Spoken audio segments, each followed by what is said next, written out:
one of the sessions that we've been exploring with our participants has been what makes a great risk facilitator.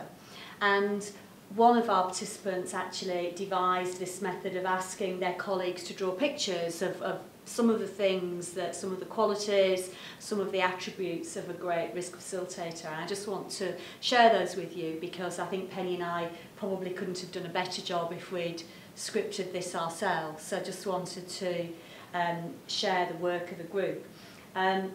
So I'll just talk through each of these in turn. I think on the orange note there, the person was saying a great risk facilitator actually keeps things simple for a group. I think that often risk management can be drawn into what's seen as being a sort of a technical, sort of quasi mathematical subject, which of course is nonsense because what we're trying to do is predict the future and really get groups of people together to predict the future. So the skills of the facilitator in keeping things simple are really important.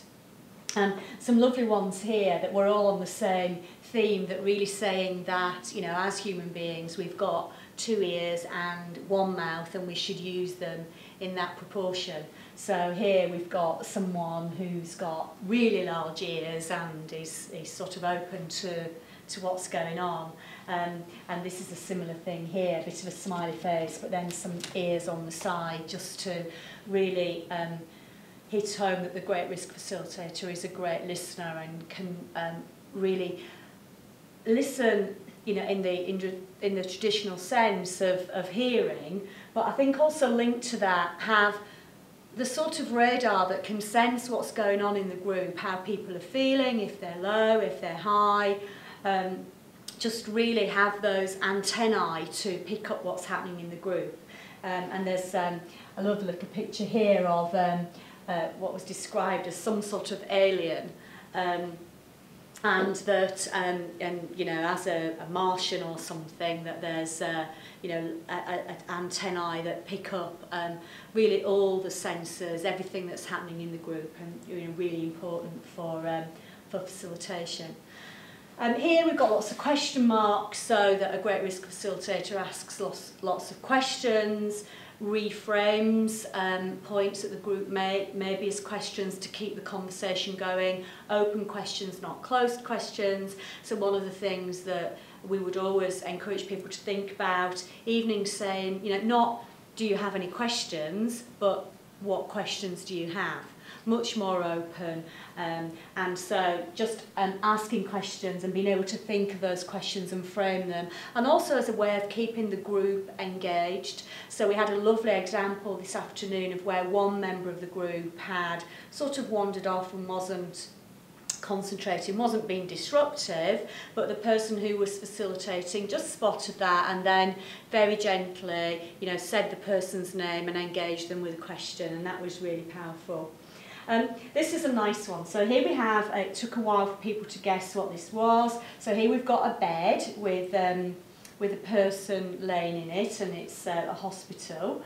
And then it just says plus CE at the end. So this is a patient, and the great risk facilitators need to have patience, to show patience, because often, you know, groups are struggling, they're working through issues, and sometimes it's just about holding the space and letting the group do its thing.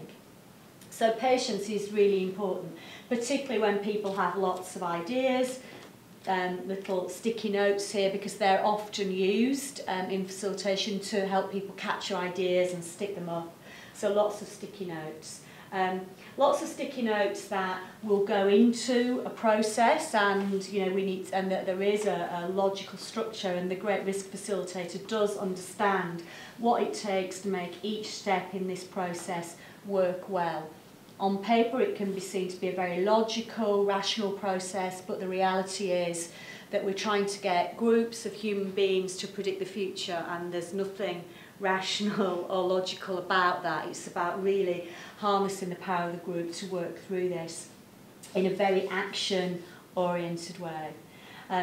Lots of other little things on this one. The risk facilitator is smiling. You know, I think sometimes it is about about being able to energise the group, and whilst I'm not the best joke teller in the world, that you can inject some fun and some humour into the room. It needs to be a bit organised. The process, again, really important to keep time.